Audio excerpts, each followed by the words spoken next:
okay. It's okay if you want to skip it. That's fine. All right. How about you, sir? I've never met you before, but if you can introduce yourself to us, that'd be nice. Me? No. Actually, Yeah. And you? Today is first day. I'm sorry. Today is my first day. Yes. And for some of them, yes. So half of the class is the first time. My name is Yusuf. Yusuf. Yusuf. You can say Joseph. Yusuf. Oh, so what origin is it? Turkey. Turkey. Yeah. Yusuf. From Turkey. I'm a teacher, special education teacher. Oh, you are. Kindergarten teacher. Oh. I can see that you're very loving and caring and patient, to deal with children. Yes. My hobbies are swimming, painting, drawing. Wow, you're an artist. Yeah. So when you swim, what do you do? Freestyle or backstroke or Freestyle. butterfly? Freestyle. Just for fun, for exercise. That's nice. Yeah. Wow. So is that a kindergarten that belongs to Unified School District, or is that private kindergarten? It's not private. Oh, okay. I graduated from government university from Turkey, kindergarten, and second university special education teaching. I graduated 2 universities, and after actually 3 universities. Third one is international relationship. Oh, international relations. That's like politics. Yeah. Wow. My dad studied international relations in Washington, D.C. Mm-hmm. Yeah. Wow. Wonderful. And I work for LA Unified. That's why I'm asking. Yeah, at LA Unified. Wow. Wonderful. So, why are you taking this class? Or one thing interesting about yourself? Funny. You're a humorous person. Yeah. Okay, nice. Why are talking this class? Actually, I'm a Muslim. I want to know Christianity, something about lifestyle, Bible. I need to learn, I think. Wow, for learning. That's wonderful. Yeah, and you're so open-minded. I mean, although you have that background, you want to know other things than what you know. Yes. That's wonderful. Welcome. Thank you. Wonderful. All right, sir. Me? Yes. Hello, my name is Tony. Can you show yourself to other people? Yeah, my name is Tony Kim. I came from Korea. Uh-huh. My job is a senior manager of a company in the United States. I see. Yeah. Korean company, American company? American company. Yeah. Okay. Yeah. Also, I owned a small company. Oh, you're an owner. Yeah. How do you do both? Is that possible? Can't sleep. No sleep. Okay, that's Yeah, how it works. US and there are 17 hours of time difference. Time difference. That's right. Yeah.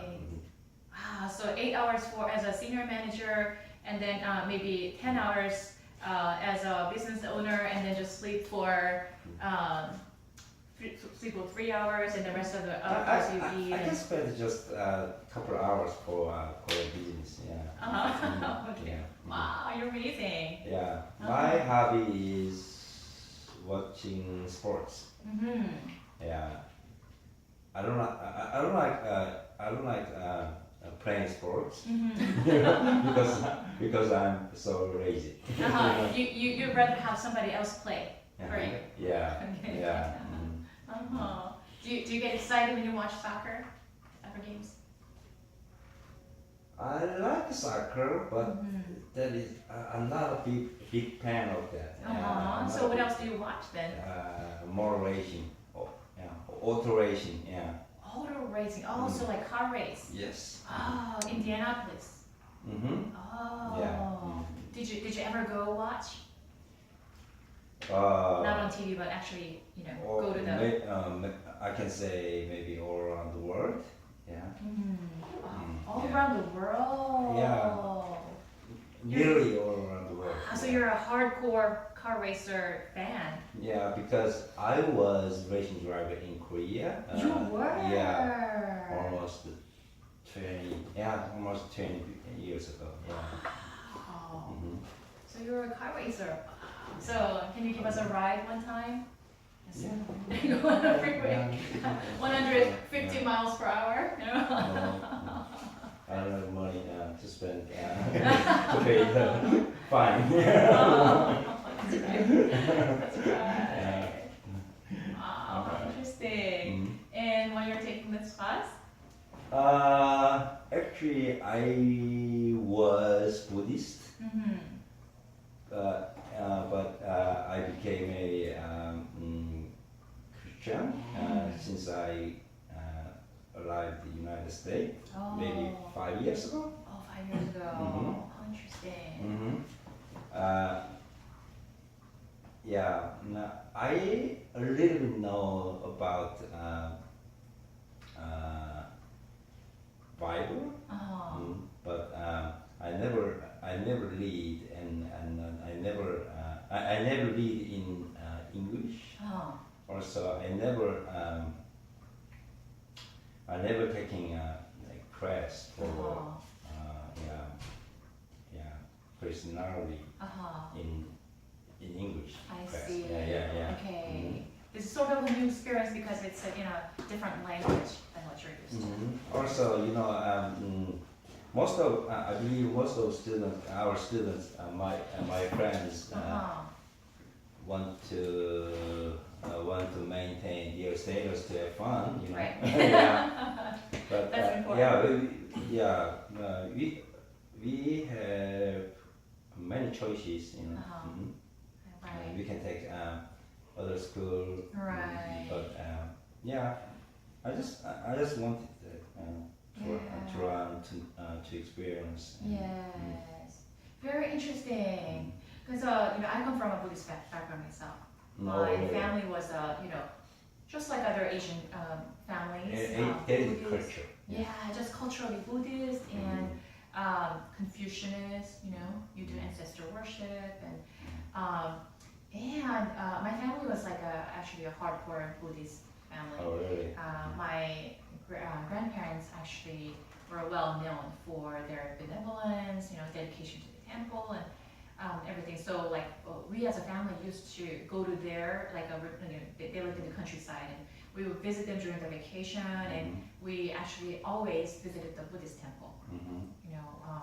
Kept the tradition, but it's very interesting how I came to know Jesus in my college years. So I'm going to talk about that later, but it's a big change in my life. Yeah. So I talked about myself. My name is Joann Yoon. You can call me Professor Yoon or Professor Joann. I teach and I'm a pastor as well, Christian pastor. I also work with LAUSD as an interpreter. So yeah. And also my hobby, I have multiple hobbies. I like movies, just going out in the nature, just chatting with friends, or I also like working out as well.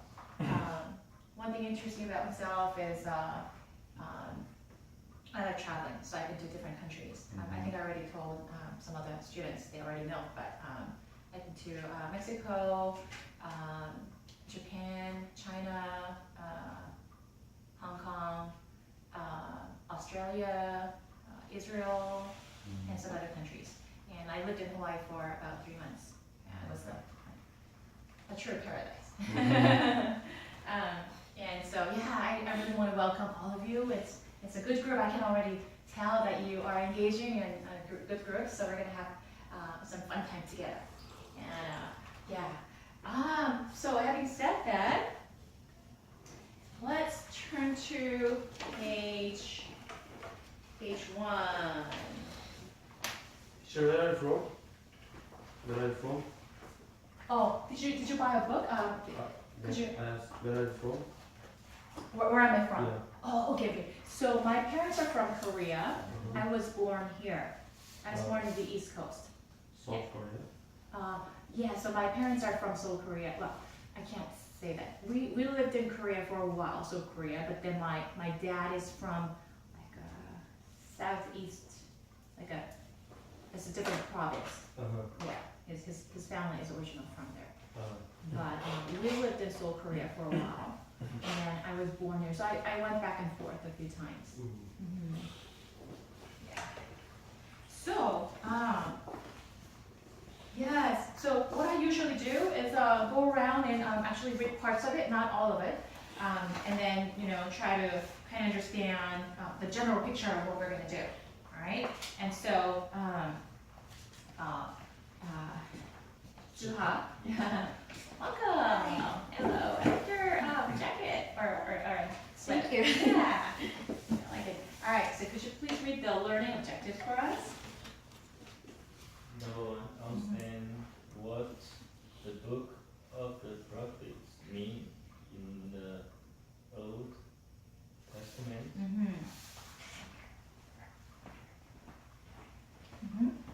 You can go ahead and read the rest. Number two, know all the major and minor prophets. Number three, describe the genre of the prophets. Number four, describe the prophetic words in the prophets regarding the Messiah. How to pronounce this? Explain. Are you on number 5? Number four, Theology and time. Yeah. Describe the prophetic words in the prophets regarding the Messiah to come. Messiah. Messiah. What is Messiah? Oh, it's a good question. I'll come back to this.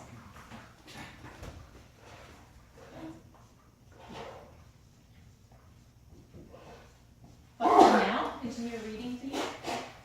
Number five, explain the evidence indicating fulfillment of the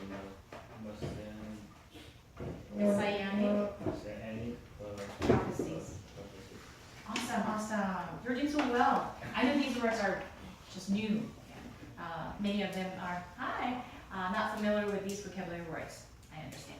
Wonderful. All right, so we're going to talk about this during this session. Now, Tom, would you read Roman numeral word? Yeah. 1, please.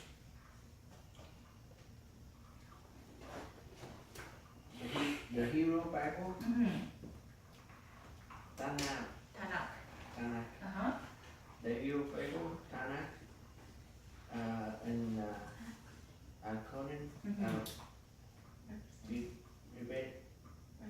they were chanted, 3-part Tarot, Navy in Poker, and Ketamine writing. That's right. And Angel, could you please read the next part? The former prophets, Mhm. they were Matthew,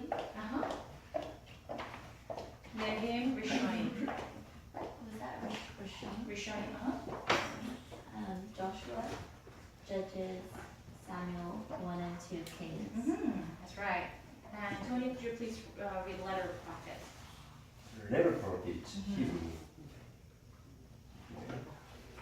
Nevi, Alaloni. Yes. Okay, Nevi Alaloni. These are Hebrew words. They're not Yeah. in English. Isaiah, Jeremiah, Ezekiel, and 12 minor prophets. That's right. And those 12 minor prophets refer to? Hosea, Joel, Amos, Obadiah. Jonah, That's right. Micah. Micah, Nahum, Habakkuk, okay. Zephaniah. Zephaniah, Haggai. Haggai. and Yeah. Zechariah. Yeah. Too difficult to read. Right, and Malachi. Yeah. Wow, what's this? All right, wonderful. Okay, we're practicing like tongue twisters, right? Awesome, you're doing so well. Thank you. All right, what's your name again? Helena. Helena. Okay, nice to meet you. So what we're doing is occasionally we're going to refer back to the book and kind of read through so that we can get a general picture of what we're learning. Okay. Yeah, so welcome to Survey of the Old Testament to Prophets is this class. All right, so what is that, right? All right, so this is called the Bible. This is called the Christian Bible. And it's in English and Korean right now, what I'm holding. And so, Zephaniah, all right, so here's Matthew. Now, so this part of the Bible is called the Old Testament, Mhm. and then this part of the Bible is called the New Testament. But doesn't anybody know what testament means? What is testament? Promise. So old promise, new promise. Yeah. So this is a Christian Bible that consists of two parts: old promise and new promise. All right. So then, we're talking about, because we're talking about the Old Testament, survey of the Old Testament, we're talking about this portion then. Yeah? Where did this portion come from originally? That's right. From Israel, and particularly from the Jewish religion. Jewish religion. Right. Judaism. Yeah. Yes, Judaism, yes. And so this we call the Old Testament, but it's also a different name for it is Hebrew Bible. Because, so when we say Hebrew, we're talking about the Jewish people. Jewish people in Israel, we're talking about. So this used to be called Hebrew Bible, but now this became Old Testament because there is a New Testament. How did this happen? It's an interesting story. Okay, to put it very simply, this is before Jesus Christ. This is after Jesus Christ. Right? So how that's divided is this. Now, and there are other differences between the Old Testament and the New Testament. Old Testament is written in, do you know which language? Hebrew. Hebrew, right? Hebrew language. What you just were trying to read fluently, which is also hard for me. That's Hebrew. You see different alphabet. It's not English, right? All these words, these are not English. And by the way, it reads from right to left. So English, we read from left to right, right? But Hebrew, you will read from right to left. So when you when you see these words, you're supposed to read from right to left. Yeah. Anyway. So when you say Rishonim, this is read. Oh. Rishonim. Yeah. Yeah. So that's the difference. And then the New Testament, do you know which language it was written from in?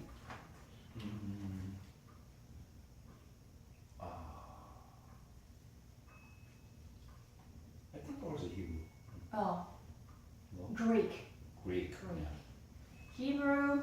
Already Greek? Yes. Oh, really? And particularly something called Koine Greek. What is Koine Greek? So there's I guess because you're from Britain, you probably know the difference between formal English and regular conversational English. There's a difference, right?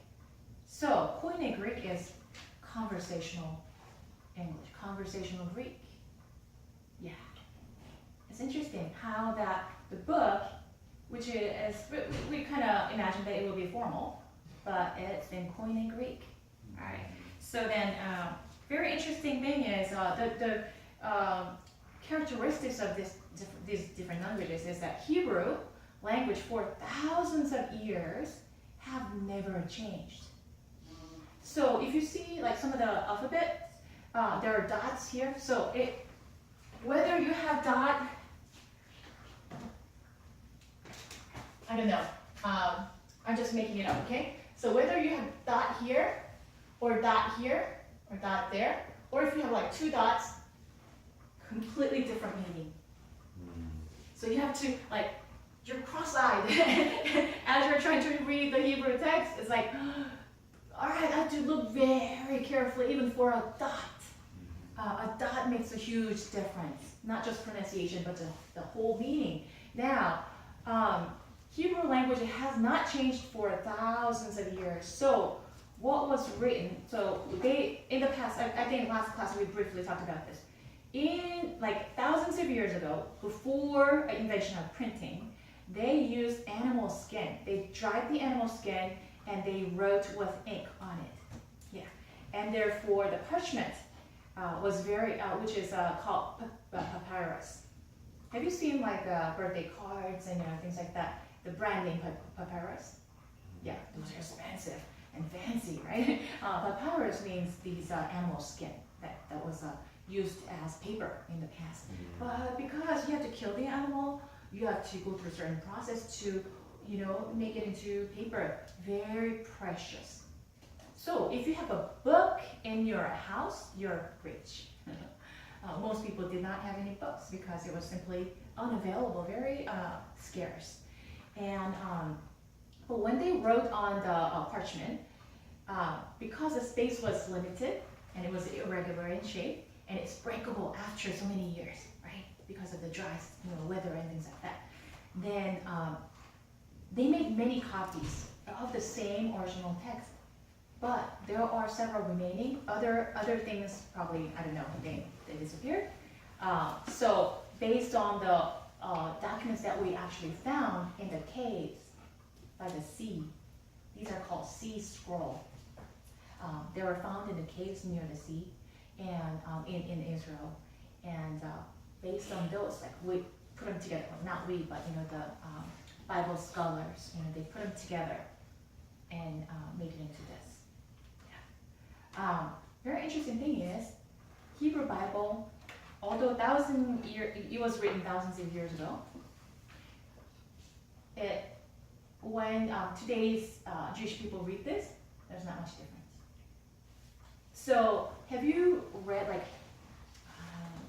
it's not even Shakespeare. Shakespeare is readable, but some Old English. When you read like documents or books from 1300s or 1500s, it's like hard to read, right? Some of the words are like, what is this? It's a foreign language, right?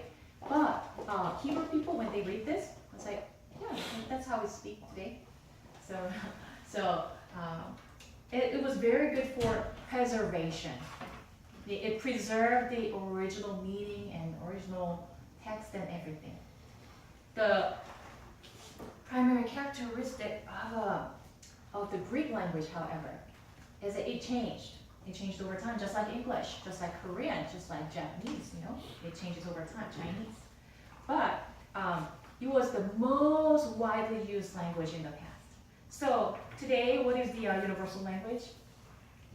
English. We would say English, French, but more prevalently English. If you speak English, even if you go to Africa or Europe or Asia, you are going to be able to communicate with people, right? So Greek was the universal language of the times.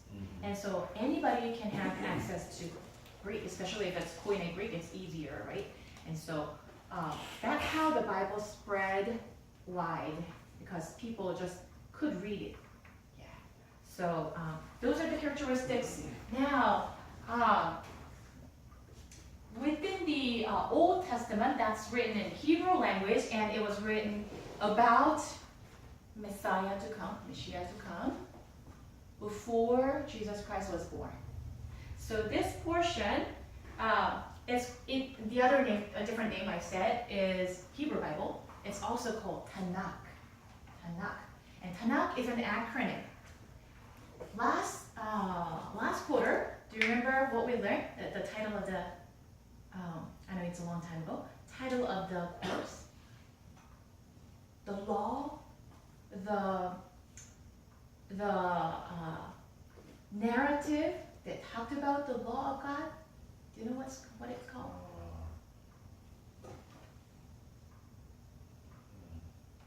You might know. Yeah. Well, I've got that. It starts with T.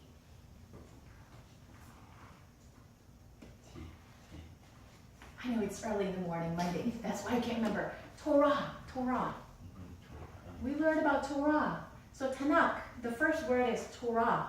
So it's an acronym for Torah. And then Nak is Nevi'im. Nak is Nevi'im. Nevi'im is, I'm trying not to get it wrong. Nevi'im, I believe is, Nevi'im is prophets. So this class is Nevi'im. We learned Torah last quarter. This time we're talking about Nevi'im. And so that's Na, so Tanakh. What is that? That refers to Ketuvim, which is called the writings. So the Hebrew Bible, the Old Promise, consists of three parts: Torah, Nevi'im, which is prophets, and Ketuvim, which is writings. And we're learning about that middle one, which is called Nevi'im, the prophets. Okay, so now you kind of have an understanding of what we're learning. Now, what's a prophet? What is your idea? What's a prophet? Oh, he's a prophet. Oh, she's a prophet. What does that mean? To predict something. Oh, predict the future. People who can predict. Predict, like foretelling of the future. Yeah. Okay, what else? What comes to your mind when you hear the word prophet? Foretelling, definitely correct. What else? Come from God's some rules or some things with message. Oh, Prophet. God's message. Yeah, God's message. He's being the mouthpiece. Yes. He's being the speaking, like a channel, like a spokesperson in behalf of God. To who? Jesus Christ. Oh, to who? Two people. Yeah, Two people. Yeah. Any people? Not just people. Everything. It can be actually both ways. It can be to all the people, and it can be for in Christian faith. And we're talking about our context of speaking is Christian faith. So God's message to people of Israel. Yeah, people of Israel. So then, okay, so I have nothing to do with Israel. I'm not an Israelite, as you can see, I'm an Asian. So, why are we learning about this then? We have nothing to do with the Israelites, right? Why are we learning about this? Okay, I really appreciated Yusuf's sharing about why he's taking this class. He's interested in learning about Christianity, although he comes from a different religious background.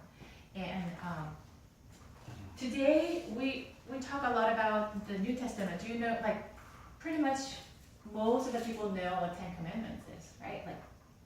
Love the Lord with all your heart, don't kill your neighbors, honor your parents. I mean, we know about this, right? So we have partial knowledge, at least, about the New Testament, what it says.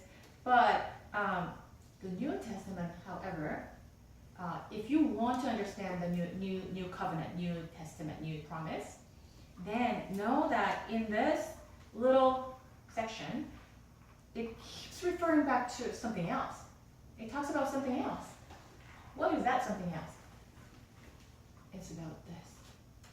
So, Christian faith is about Jesus and his message, who he was, and what he wants us to know, right?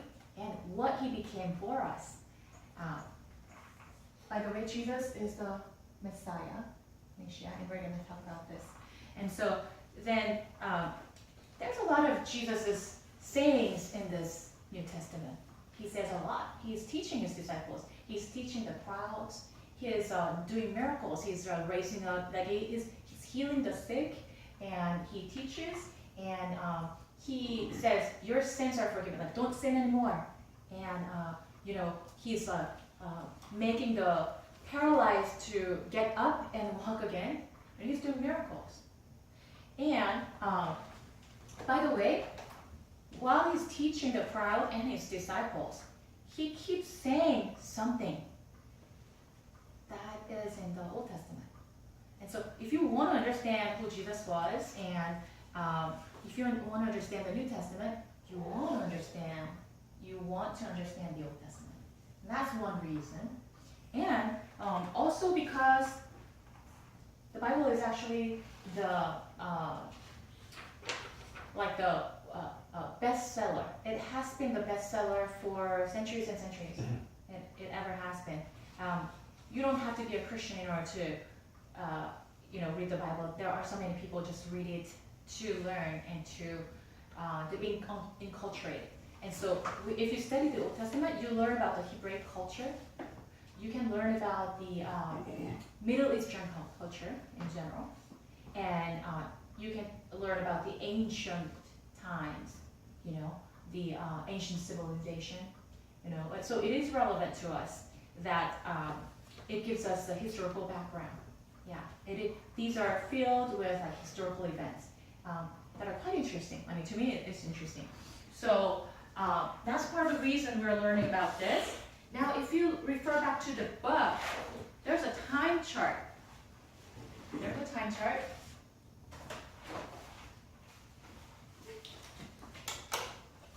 And the time chart talks about the general time period we're talking about. So which time period are we talking about in this class? Okay, just in case you are wondering about.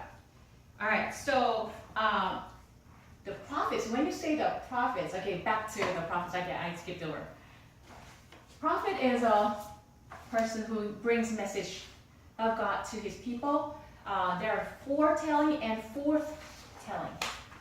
So foretelling is about the future. This is coming, people. This is coming. We talked about Noah's ark before.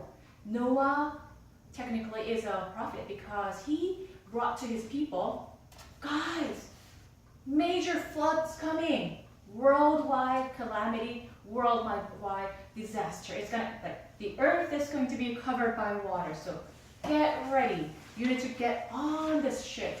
Otherwise, you will not be saved. That's God's message. For everyone, actually. For everyone. Because God's intention was to save everyone. All right. But there were people who listened. There were people who laughed at him and did not listen. And so, in that sense, he talked about the future to come. It did not rain for so many decades. And that's why people were laughing. Like, you're building a ship on a mountain, and there's no rain. Like, what are you talking about?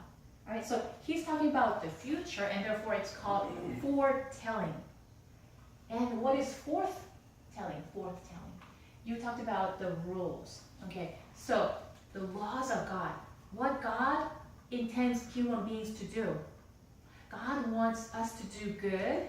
He does not want us to do bad. He wants us to do His will. He does not want us to go against His will. And by the way, when God sees that people are doing something against His will, because God has two primary characteristics. One is He's holy. He cannot stand and He can't have sin. So sin is in Hebrew word called hamartia. Is it Hebrew or Greek? I have to check it. Hamartia means, does any of you do archery? Any archers in this room? All right, so I went archery just a few weeks ago, last Wednesday, with one of my students. She's an archer. I didn't know anything. She taught me how to okay, so you have to like align yourself, and look at the target, and you have to spread your arm like this, very straight. And if you have done hunting, you know what it is. How posture is very important. Like that's key. And you look at that target a little below the bullseye, and then you have to draw your bow like this. Keep your arm and shoulders straight, and then you let it go like when you feel you're ready. And so it goes through the target. However, not many people go through the bullseye. You know, it's like if this is the whole target, then sometimes just by doing a little bit wrong, the arrow goes completely outside the target. It's like, okay, they're on the ground now. And if you aim it more carefully and with a better posture, you might fit into maybe the circle, right? Maybe the circle. It did not completely go off the target, but it went somewhere here. All right?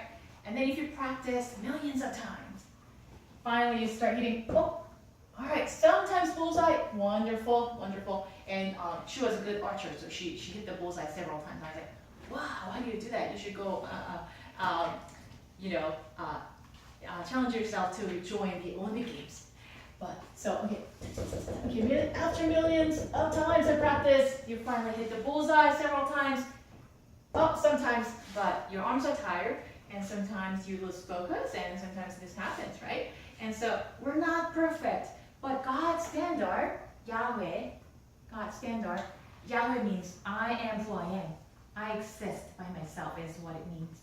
So that's what Christians believe, that God is the one who exists by himself. His standard is perfection. His holiness is perfection. But you and I, you don't have to be a Christian, any human being. We're trying to aim for the target, like bullseye.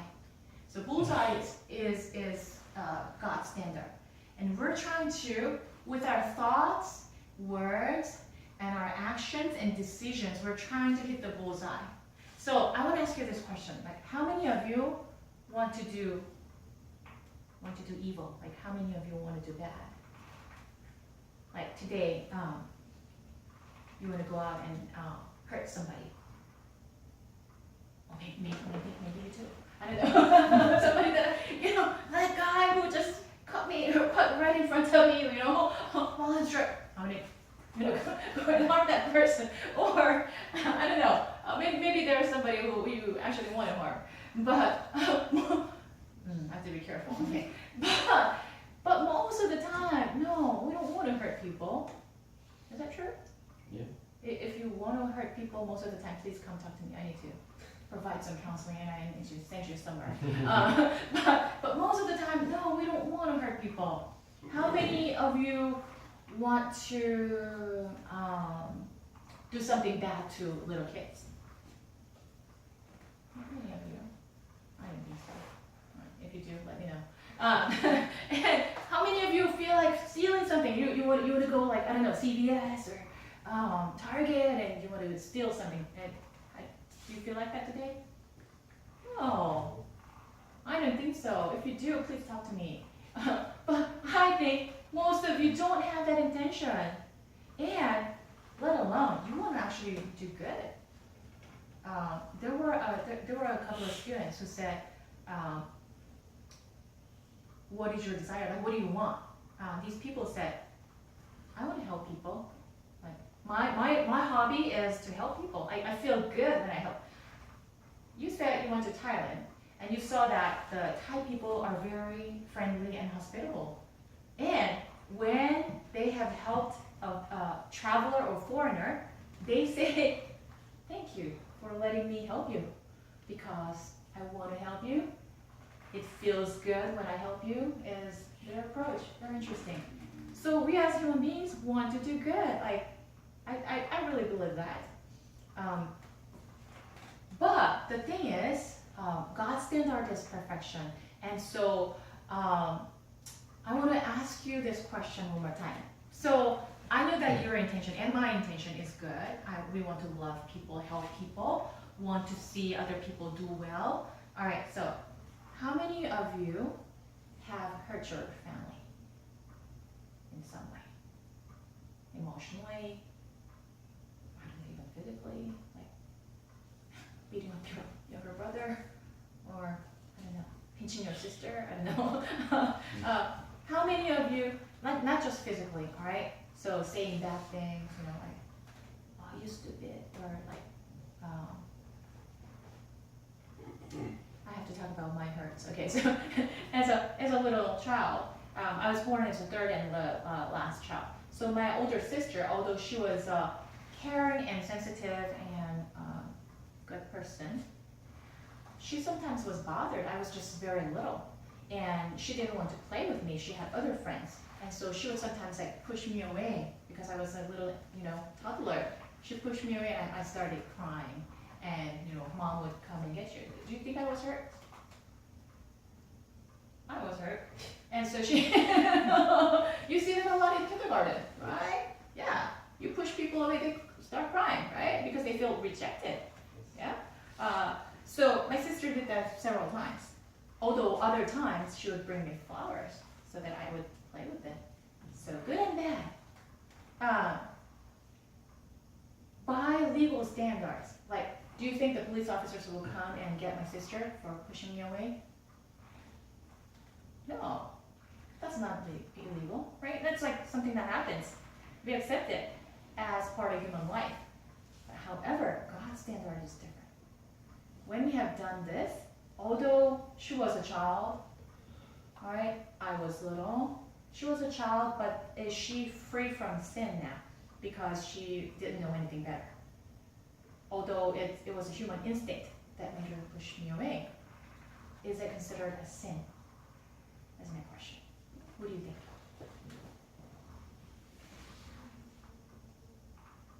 Let me make it a little bit easier for you. So, I have a pastor friend. It's a couple. When they had their first daughter, she was generally a very good kid. And, you know, I had fun just watching her and playing with her. She turned 2 when they started potty training her, right? And so she was encouraged with candies. She loves sweets. And so in order to encourage that she doesn't use diapers, but, you know, indicate that she wants to go and to the little potty, you know. She was rewarded each time. She said, pee-pee. You know, if she says pee-pee, then mom or dad would take her and then let her pee-pee, and then after that, they would give her a candy. And she was so delighted. And so she learned the, the cause and effect, you know, the cause. If I do this, then the effect, I get a candy. And so sooner or later, by the way, this couple is really godly, and so holy people. And so the father and mother never taught her anything bad, only the good. All right, she's only 2, and one day she learned the trick. So she said, "Mama, pee-pee," and she's like, "Oh, okay, my child." She's like, "I'm trying to go to a potty." So she grabbed her candy and came, and she sat down. She sat down for a split second. She got up and she said, "Candy, please." So what do you think? She tricked her mom. She was actually, she didn't want to go, but she wanted the candy, and therefore she lied to her mom. And so this couple was in shock. My friend and his wife were in shock. We never taught her how to lie. Where did she learn that from? You know? So if you have any niece or nephew or your own child, your neighbor's child, you've seen the evil in their minds, right? Well, it did not hurt people too much. I mean, this kid lying to mom, it did not cause a disaster. However, to God's holy standard, like, she missed the bullseye. She missed the mark. So that's called hamartia, meaning she just sinned. Yeah. And so, so God's primary character, number 1, is He's holy. Yahweh's characteristics. Number 2 characteristic is He is love. He is love. And so, do you love your family? when I ask you this question, do you have mixed feelings? All right. So I dealt a lot with youth kids, like the teenagers and young adults. And when I ask them this question, do you love your family? They're like, of course. Other people are like, yes, but, you know. And when I do a survey, who is the most influential person in your life? Very interestingly, do you know what they put? They put parents. And teenagers and young adults are not known for being in lovey-dovey relationship with their parents, right? They're in their stages of rebellion and independence, and they're trying to like separate themselves from their parents. That's not the best time for like lovey-dovey, you know, like cozy time with parents.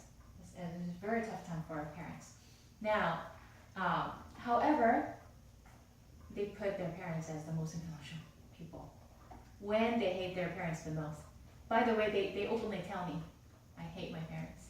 I hate my dad. I love my dad, yeah. I love my dad, but I hate him for whatever the reason is.